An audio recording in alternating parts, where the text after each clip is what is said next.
Hello সবাইকে, welcome back to my channel. আমার চ্যানেলে তোমাদের সবাইকে অনেক স্বাগত, অনেক ভালোবাসি। কেমন আছো সবাই? আশা করি সবাই খুব ভালো আছো, সুস্থ আছো। তো চলে এলাম আবারও একটা নতুন ব্লগ ভিডিও নিয়ে। আজকে সোমবার, সময় বিকাল 5টা। তো আমি আমার ভিডিওটা শুরু করছি এখন থেকে। আশা করব সবাই পুরো ভিডিও দেখবে, কেউ স্কিপ করে যাবে না। সবার কাছে অনুরোধ, পুরো ভিডিওটা দেখবে। তো চলো বন্ধুরা, এখন থেকে আমি ভিডিওটা শুরু করলাম। আর এই দেখো কত বক, দেখো আমার পিছনে, দেখতে পাচ্ছি দেখো কত বক।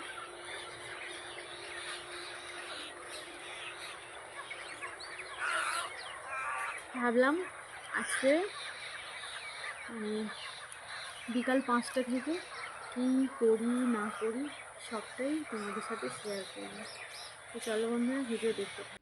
জয় জয় গোরা চাঁদে আরতি শোভা, জয় জয় গোরা চাঁদে আরতি শোভা, যাহবি তটবনে জগমনোলোভা, দক্ষিণে নিতাই চাঁদ, বামে গদাধর, নিকটে অদ্বৈত প্রভু ছত্রধর, বসিয়াছেন গোরা চাঁদ রত্ন সিংহাসনে, আরতি করেন ব্রহ্ম আদিদেবগণে, শঙ্খ বাজে ঘণ্টা বাজে, বাজে করতাল, মধুর মৃদঙ্গ বাজে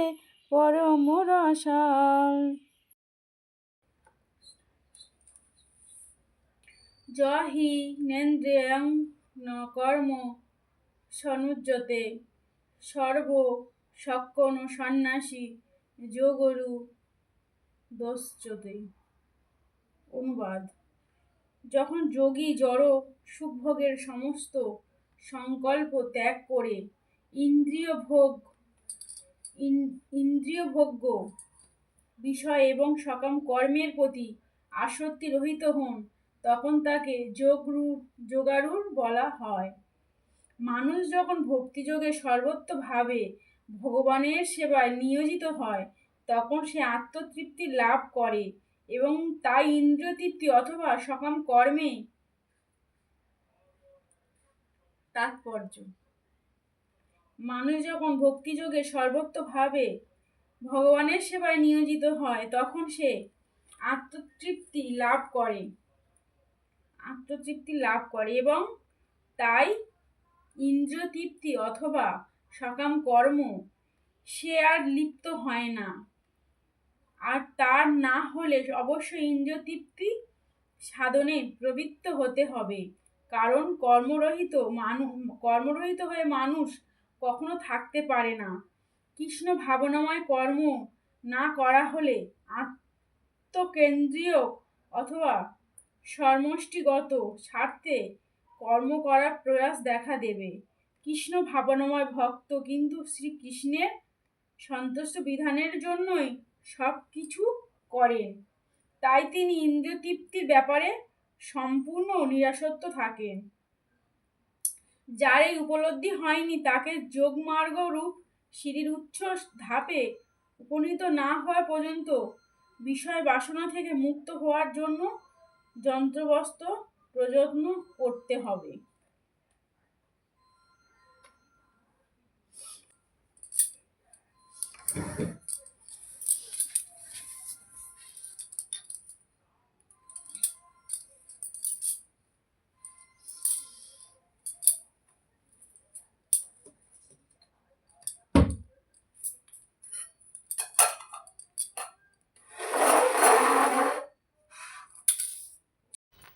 এরকম দুষ্টু বসে বসে কি করছে দেখো, খেলছে। আর দুষ্টুকে এক্ষুনি আমি একটু একটাই ঘি দিয়ে পরোটা বানিয়ে দিলাম, মানে সন্ধ্যা দিচ্ছি, তখন আমার দুষ্টু বলছে আমার খিদে পেয়েছে, তো সন্ধ্যাটা দিয়ে নিলাম, নিয়ে এখন দুষ্টুকে একটা পরোটা বানিয়ে দিলাম। দুষ্টু এখন খাবে, তাই তো শোনা মা? দুষ্টু পরোটা খেয়ে নিয়ে কি করবে বলো তো, বই নিয়ে বসবে। কালকে দুষ্টুর পরীক্ষা, জিকে পরীক্ষা, মনে আছে তো? চলো আবার পরে কথা বলছি। এই দেখো বন্ধুরা, ওর পাপাইকে বলেছিলাম গুজিয়া আনতে, তো দেখো গুজিয়া নিয়ে এসছে। আমার গুজিয়া খেতে হেভি লাগে, তোমাদেরকে দেখাচ্ছি। তার মধ্যে আমি কয়েকটা খেয়ে নিলাম। তো দেখো এদিকে রসগোল্লা নিয়ে এসছে, আর গুজিয়া নিয়ে আসার পরেও খেয়েছি। তারপর এটা তোমাদেরকে দেখাচ্ছি, দেখলে গাটার খোলা ছিল মানে তার আগে খেয়ে নিয়েছি। তো এদিকে রসগোল্লা, গুড়ের রসগোল্লা, গরম গরম, খুব সুন্দর খেতে।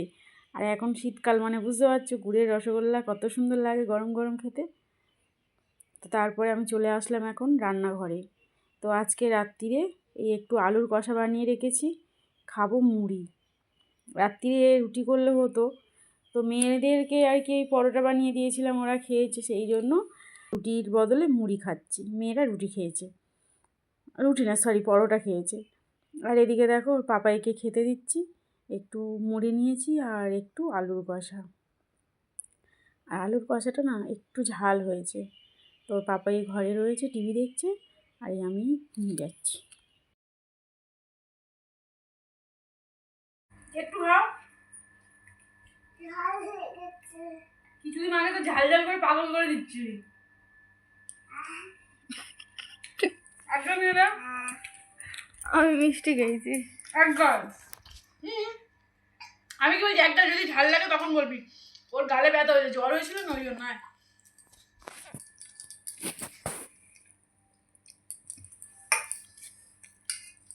কেমন হয়েছে, ভালো লাগছে না আলুর কষাটা?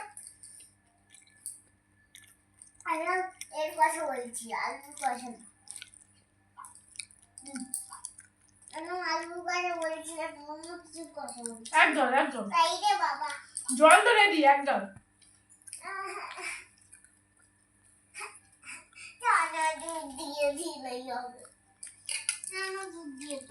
সমস্ত কাজ গুছিয়ে সবেই মাত্র এসে বসলাম। মানে সমস্ত মানে কি, খাওয়া দাওয়া করলাম, তারপরে খাওয়া দাওয়ার পরে যে কাজগুলো থাকে সব গুছালাম। দুষ্টুর গান শোনো, আরেকবার বল। আগুন লাগাচ্ছে আগুন। গেম খেলছে, গেম খেলতে খেলতে ওর গান মনে এসছে, লেগেছে লেগেছে আগুন। তো বলে বুঝতে পারলি ব্যাপারটা কি বললো? তো চলো বন্ধুরা ভিডিওটা খাই। তো চলো বন্ধুরা ভিডিওটা এখানে শেষ করছি। যদি ভালো লাগে একটা লাইক করো, সুন্দর কমেন্ট করো। টাটা, সবাই ভালো থেকো, সুস্থ থেকো, দেখা হবে আবারও কোনো নতুন ভিডিওর সাথে। All time smile.